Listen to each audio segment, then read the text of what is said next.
हाँ, यूपी ने मोर्चा संभाल लिया है। और बाकी तो एक क्वेश्चन आप डेली करते हो कि अगली अगली आपको ये मैंने बता दिया कि हमारा संकेतक धरना है, कंटिन्यू चलेगा, कंटिन्यू चलेगा।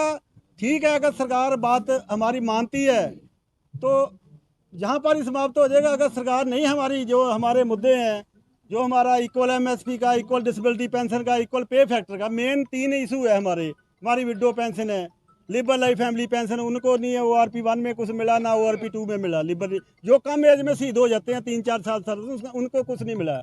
ऐसे ही हमारे जो रिजर्विस्ट हैं, जो 3-3 लड़ाइयाँ लड़ियाँ जिन्होंने, उन्होंने ORP 1 ਦੇ ਵਿੱਚ ਵੀ 3500 ਪੈਨਸ਼ਨ ਹੀ, ਹੁਣ 9000 ਤੇ 9000 ਹੀ ਉਹਨਾਂ ਦੀ ਵੀ नहीं ਵਧੀ। ਤੇ ਜਿਹੜੇ ਸਾਡੇ ਪ੍ਰੀ ਮੈਚਰ ਜਵਾਨ ਆ ਜਾਂਦੇ ਆ, ਜਿਹੜੇ 70% ਪੈਨਸ਼ਨ ਪ੍ਰੀ ਮੈਚਰ ਆ ਜਾਂਦੇ। ਪ੍ਰੀ ਮੈਚਰ ਮਤਲਬ ਆਰਮੀ ਦੇ ਵਿੱਚ ਪ੍ਰੀ ਮੈਚਰ ਨਹੀਂ ਹੁੰਦਾ, ਉਹਨਾਂ ਦਾ ਜੋ ਟਰਮ ਆਫ ਅੰਗੇਜਮੈਂਟ 15+2 15+2 ਕਰਕੇ ਪੈਨਸ਼ਨ ਆते हैं। ਤੇ ਇਸ ਕਰਕੇ ORP ਦੇ ਦਾਇਰੇ ਵਿੱਚ ਉਹਨਾਂ ਨੂੰ ਵੀ ਰੱਖਣਾ ਚਾਹੀਦਾ। ਜਦ ਕਿ ਮੋਦੀ ਜੀ ਨੇ ਪਹਿਲੇ ਬੋਲਿਆ ਸੀ 15 ਦੇ ਵਿੱਚ कि मेरे ਜਿਹੜੇ प्री मैचर जवान सिपाही लेफ्टिनेंट नैक जो ज़्यादा आगे बॉर्डर पे लड़ते हैं, जिनकी लाइफ को रिस्क ज़्यादा है, वो कम सर्विस में पेंशन आ जाते हैं, उनको भी मतलब ORP के दायरे में रखा जाएगा। और रखा भी जुलाई 14 से पहले। लेकिन जब ये ORP सेकंड हुआ है, इसमें जरा प्री मैचर जो 70% है उनको आउट कर दिया वहाँ से, और 70% वो निकल गए। और जो हमारे JCO है, नायब सूबेदार उनकी लेफ्टिनेंट कैप्टन, उनको भी ORP से वांझे कर दिया। उनकी जो पहले वाले, उनकी जो है अभी वालों से पेंशन ज़्यादा है, तो उनकी माइनस में आ रही है। तो 70% वो निकल गए, प्लस JCO निकल गए। तो बाकी केड़े रह गए? बाकी रह गए सिपाही तो हौलदार तक। उनकी पेंशन इसलिए बढ़ी है क्योंकि जो पहले वाले आए हैं, वो नए वाले MACP का उनको बेनीफिट है, तो उनको भी MACP का बेनीफिट मिल गया। लेकिन आने वाला जो 24 के 3rd रिवीजन है, वो साडा सिपाही तो लैके ते आउंदरी कैप्टन तक जोड़े ORP तो वांझे हो जाने हैं। जब कि ORP है ही कम सर्विस वालों के लिए थी, जो 35-40 साल में पेंशन आ जाते हैं। कोश्यारी कमेटी के मुताबिक ORP उनको मिलना चाहिए था। लेकिन हमारे अधिकारियों ने हमारा कट शो करके, हम भी JCO जवान जिन्ना उस टाइम अधिकारियों के पीछे ज़्यादा रहे, और हमारा कट शो करके अधिकारियों ने सरकारों को मिसगाइड किया, ब्यूरोक्रेट्स को मिसगाइड किया, और खुद बेनिफिट लिए। जबकि उनको 58-60 साल नौकरी करने वाले को ORP एक्चुअली मिलना ही नहीं चाहिए था। ऐसे अगर अधिकारियों को मिला है, तो जो ये पैरामिलिट्री फोर्स वाले हैं, जो जिनकी पेंशन तक बंद हो गई है 2004 के बाद, जबकि ये भी तो बॉर्डरों पे रहते हैं, इनको भी तो ORP फिर मिलना चाहिए। तो इस करके वो जो हमारा हक है, हमारे अधिकारियों ने सरकारों को मिसगाइड किया है और खुद बेनिफिट लिए हैं। और स्टेजों के ऊपर बोलते रहे हमारे जनरल कि हम जवानों के लिए संघर्ष कर रहे हैं, जो 35-40 साल में गारा जाते हैं। लेकिन जब टेबल टॉक हुई है, सरकारों को मिसगाइड किया, तो अधिकारियों ने बेनिफिट ली है। जड़ियाँ सरकारें भी हैं, ये भी संख्या बल देखती हैं। संख्या बल मानते हैं कि पहले अधिकारियों के पीछे था, हम उनके पीछे थे। लेकिन उन अधिकारियों ने जिनके ऊपर हमने विश्वास किया, उन्होंने हमारे साथ विश्वासघात किया, और सरकारों के साथ मिलके हमारा जड़ा जो हक सीने हैं, जड़ा 1 rank 1 pension, equal MSP, equal pay factor, आज तक जब से देश आज़ाद हुआ है, जितने भी पे कमीशन हुए ने, एक रेशो के पेंशन बढ़ती रही है। लेकिन इस टाइम जड़ी है, अधिकारियों को 2.81 दिया गया और जवानों को 2.57 दिया, जिसकी वजह के नाल हमारे को ORP सेकंड के फायदा नहीं हुआ।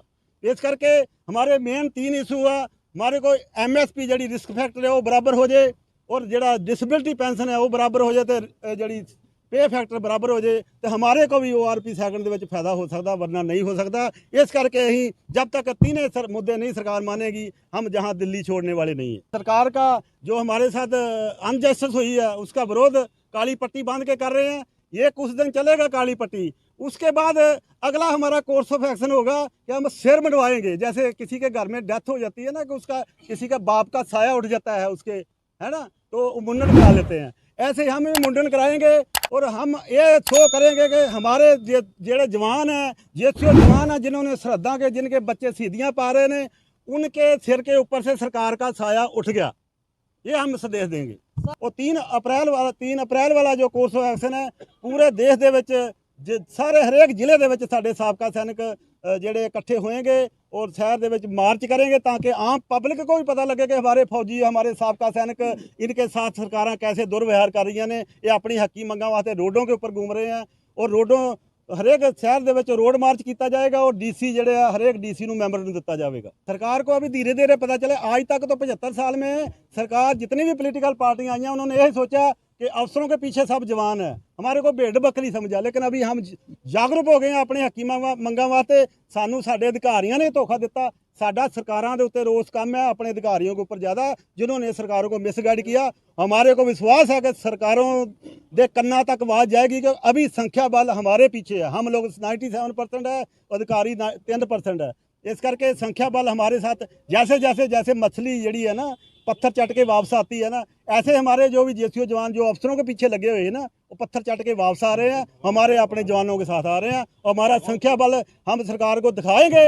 अभी इसके बाद 3 अप्रैल वाले के बाद हम कोई इससे बड़ा कोर्स है। अभी तो हमने देश में जागरूकता लियानी है कि कितने ਜਿਹੜੇ ਸਾਡੇ ਜੇਸੀਓ ਜਵਾਨ ਵੀਰ ਨਾਰੀਆਂ ਨੇ दुखी ने सरकार तो कि उन्होंने बंदे हक नहीं मिले। ਉਹਦੇ बाद फिर कोई बड़ा कोर्स एक्शन करेंगे, हो सकता रामलीला मैदान को भरें ਜਾਂ कोई होर कोई ਇਹੋ ਜਿਹੇ एक्शन करें जिहदे नाल सरकार ਨੂੰ ਅਸੀਂ ਦੱਸ ਸਕੀਏ भी अभी संख्या बल अफसरों के पीछे नहीं है, हमारे पीछे। हमने ये पहले से ही आगाह किया था अपने साबिक़ सैनिकों को कि हमारे संघर्ष को तोड़ तार पीड़ो करने के लिए सरकारी एजेंसियां या अफसर हेडेड संस्थावां कोशिश कर रही ने, और वो ही कोशिश उस दिन 12 मार्च वाले थी। लेकिन जो लोग आए वहाँ गलती से, जो भी आए वो 20 फरवरी वाले धरने को समर्थन देने आए, लेकिन गलती से बड़ी स्टेज देख के इधर आके बैठ के बाद में आके जाके उन्होंने बताया भी है। हमारे आज ही एक यहाँ से सोनीपत से आए एक टीम, कहाँ है वो भी गलती ना गुमराह होके वहाँ चल गए, जबकि ठीक है हमारे को फाइनेंशियल हेल्प देना चाहते थे, लेकिन उस वाली स्टेज ने उनको गुमराह किया गया। गुमराह करके वो स्टेज उनसे मतलब गुमराह करके पैसा लिया गया। अभी वो संस्था इधर आई है, बोला हमने तो इनको नहीं देना था पैसा, हम गलती से हमारे को गुमराह किया, अभी वो पैसा इनका वापस नहीं कर रहे हैं। वो संस्था खाली असी पहले भी बोलते ही कि वो पोलीटिकल बेस्ड जी उस दिन 12 मार्च की तुसी देखा होएगा, उत्थे पोलीटिकल लीडर भी आए हैं। हमारी स्टेज के ऊपर आज तक हमारे को बहुत पोलीटिकल पार्टियों ने अप्रोच किया, लेकिन हमने किसी को आज तक स्टेज नहीं दी, वो ना ही देंगे। और इस करके ये पोलीटिकल जड़ियाँ एजेंसियां समझ लो या अफसर नहीं चाहते कि साडा जिहड़ा धरना कामयाब होए, साडे विच ਇਹੋ ਜਿਹੀ ਦਰਾੜ ਪਾਉਣਾ ਚਾਹੁੰਦੇ। ਸਾਡੇ ਹੀ ਜੇਸੀਓ ਜਵਾਨਾਂ ਨੂੰ ਗੁੰਮਰਾਹ ਕਰਕੇ ਉਹਨਾਂ ਨੂੰ ਕਿਸੇ ਕਿਸਮ ਦਾ ਲਾਲਚ ਦੇ ਕੇ ਤੇ ਸਾਡੇ ਅਗੇਂਸਟ ਜਿਹੜਾ ਉਹਨਾਂ ਨੂੰ ਵਰਤ ਰਹੇ ਆ। ਪਰ ਹੁਣ ਸਾਡੇ ਜੇਸੀਓ ਜਵਾਨ ਇਹ ਗੱਲ ਸਮਝਣ ਲੱਗ ਗਿਆ ਕਿ ਵਾਕਿਆ ਹੀ ਜਿਹੜਾ ਵਾ ਇਹ ਕੋਈ ਪੋਲੀਟੀਕਲ ਸਟੰਟ ਸੀਗਾ ਜਿਹੜਾ 12 ਮਾਰਚ ਦਾ, ਤੇ ਉਹ ਮੁੜ ਕੇ पत्थर चट के वापस आ रहे हैं। साढ़े अधिकारियों ने भी 13 ਦੇ ਵਿੱਚ जब रैली हुई मोदी जी की, स्टेज के ऊपर पूरे अधिकारी बैठे थे, हम ਲੱਖਾਂ ਦੀ संख्या ਦੇ ਵਿੱਚ ਉੱਥੇ इकट्ठे होए, लेकिन ਉਹਦਾ फायदा की किन्ना ने लिया?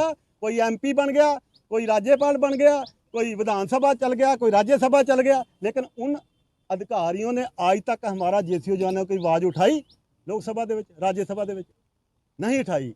इसे करके हमारे कोई जेसीओ जवान भी ऐसे संस्था हैगियां ने ਜਿਹੜੀਆਂ पोलीटिकल मैलेज लेना ਚਾਹੁੰਦੀਆਂ ਨੇ। पोलीटिकल मैलेज ਅਸੀਂ ਇਹ ਸਾਡਾ स्टेज ਨੂੰ पोलीटिकल नहीं बन देवांगे, ना ही किसी पोलीटिकल लीडर ਨੂੰ ਅਸੀਂ स्टेज ਸਾਂਝੀ ਕਰਨ ਦੇਵਾਂਗੇ। इतिहास गवाह है, कोई भी संघर्ष ਚੱਲਿਆ ਉਹਦੇ ਵਿੱਚ ਜੈਚੰਦ ਬੜੇ ਹੈ, ਉਹਦੇ ਵਿੱਚ ਜਿਹੜੇ ਹਮੇਸ਼ਾ ਕੋਈ ਵੀ ਸੰਘਰਸ਼ ਦਾ ਵਿਰੋਧ ਹੁੰਦਾ ਹੈ। अगर संघर्ष का या किसी पोलीटिकल पार्टी का कोई विरोध ही नहीं होएगा तो फिर वो पार्टी का विरोध तो होगा ही होगा। कोई बात नहीं, हमारे को उस विरोध की कोई चिंता नहीं है।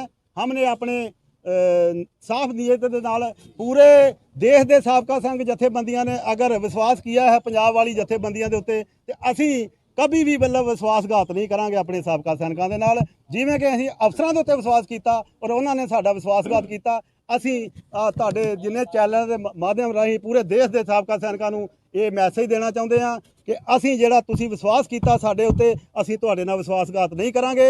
ਜਿੰਨਾ ਚਿਰ ਸਾਡੀਆਂ ਹੱਕੀ ਮੰਗਾਂ ਜਿਹੜੀਆਂ ਸਰਕਾਰ ਨਹੀਂ ਮੰਨ ਲੈਂਦੀ, ਆਪਾਂ ਇੱਥੇ ਦਿੱਲੀ ਨੂੰ ਨਹੀਂ ਛੱਡਣਾ, ਜੰਤਰ ਮੰਤਰ ਨੂੰ ਨਹੀਂ ਛੱਡਣਾ।